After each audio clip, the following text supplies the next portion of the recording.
In the most stunning upset of the presidential campaign to date, Vermont Senator Bernie Sanders defeated Hillary Clinton in the Michigan primary. Sanders won 50% of the vote to Clinton's 48%. During the campaign, Sanders focused heavily on his opposition to what he called disastrous trade deals like NAFTA, which have hurt Michigan's manufacturing sector. Opinion polls had projected Clinton would easily win the state by as much as 20%. On Tuesday afternoon, Nate Silver's popular polling site 538.com predicted Clinton had a greater than 99% chance of winning the Michigan primary. But late last night, Silver wrote that Michigan would, quote, count as among the greatest polling errors in primary history. Despite Bernie Sanders' upset in Michigan, Hillary Clinton ended up winning more delegates Tuesday thanks to a lopsided win in Mississippi, where she won 83% of the vote. Clinton now has 760 pledged delegates to Sanders' 546. In addition, Clinton has secured support from an overwhelming number of unelected superdelegates made up from the party establishment, though they could change their allegiance at any point. Sanders gave an impromptu news conference outside a hotel in Miami last night before he learned of the results in Michigan. I just want to take this opportunity to thank the people of Michigan who kind of repudiated the polls that had us 20, 25 points down a few days ago, who repudiated the pundits who said that Bernie Sanders was not going anywhere.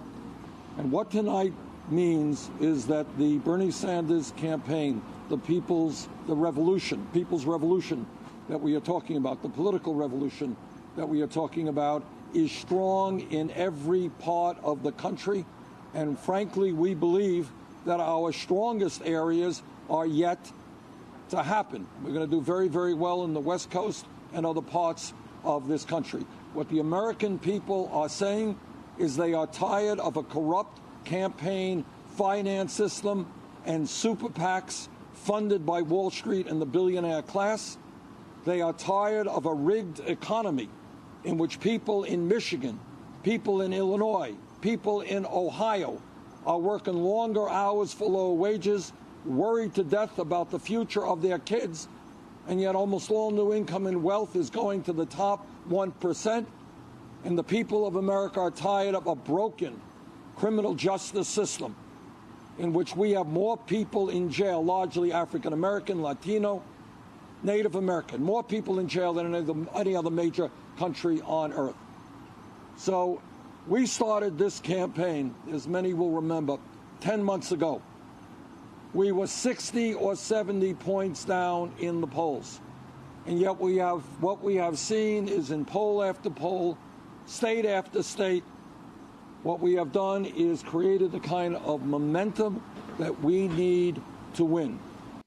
Hillary Clinton spent the evening in Ohio, which also holds a primary on Tuesday. She addressed supporters before the results of Michigan came in. I want to talk about what working families are up against across the country.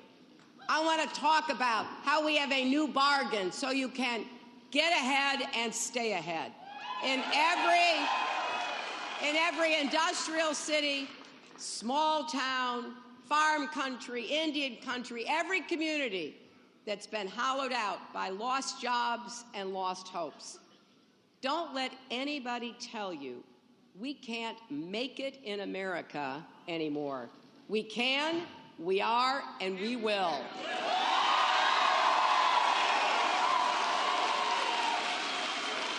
But in order to do that, we can't be talking about building walls or turning the clock back. We have to build on what made America great in the first place, our energy and optimism, our openness and creativity. We're now joined by three guests here in New York. Cornel West, professor at Union Theological Seminary, has endorsed Bernie Sanders for president last summer. He's author of a number of books, most recently Black Prophetic Fire. Dolores Huerta joins us from San Diego, California, civil rights activist, co-founder of the United Farm Workers of America with Cesar Chavez, president of the Dolores Huerta Foundation for Community Organizing. Dolores Huerta has endorsed Hillary Clinton for president. And in Los Angeles, we're joined by by Melina Abdullah, an organizer with Black Lives Matter, which has not endorsed any presidential candidate. She is also a professor and chair of Pan-African Studies at California State University in Los Angeles. We welcome you all to Democracy Now! Well, Dr. Cornel West, we're going to begin with you because, at least for the pollsters, this is a stunning upset. I have to say, I think even Bernie Sanders was surprised. I've never seen him alone like that, just standing against a wall, holding a news conference for the press, spoke for a few minutes. He didn't yet know the primary results. It seemed to be coming a few minutes later. You were with him in Michigan this weekend. No, it's true. We had no idea that we would have this kind of upset. We knew that we were going to fight based on integrity, based on principle. We know that we're in a moment where we got a neo-fascist in the making with Trump. We're trying to bring neoliberalism to a close. We got a neo-populist, a genuine populist in Sanders. And Hillary Clinton is a neoliberal, but she poses as a progressive. And so there's a sense in which we know that Bernie Sanders is the one to beat Trump.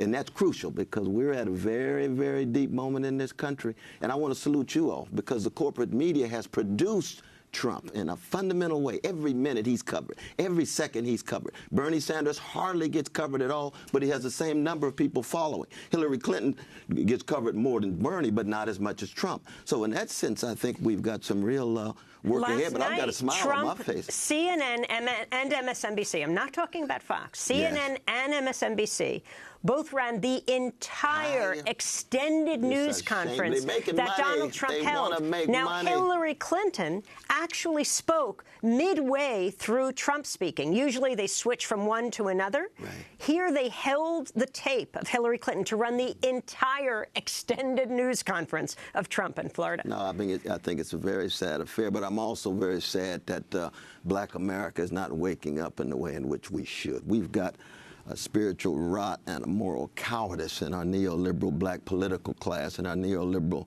black intelligentsia who don't want to tell the truth about the underside of the Hillary Clinton campaign. And the underside really has to do with not just the Clinton machine and all of its corruptions and so forth, but more importantly, the policies, the trade policies, the mass incarceration regime, the deregulating of the banks and so forth. But Brother Bernie's hitting his head on. It's difficult for Hillary to somehow act as if she's such a populist when she's been a centrist for so very long. One of the things was about the Michigan primary in particular was that since it was an open primary, that meant that independents could vote, not just Democrats. That's right. And some of the speculation is that at the last moment, a lot of independents decided, well, let me go into the Democratic primary and vote for Bernie, which is a sort of an indication of where, because the electorate in the United States is pretty much divided 1/3 Democrat, 1/3 independent, 1/3 Republican, where the independents are going. But I think given the class issues that Brother Bernie and all of us are trying to push, in Michigan, the class issues make a big difference. It's generational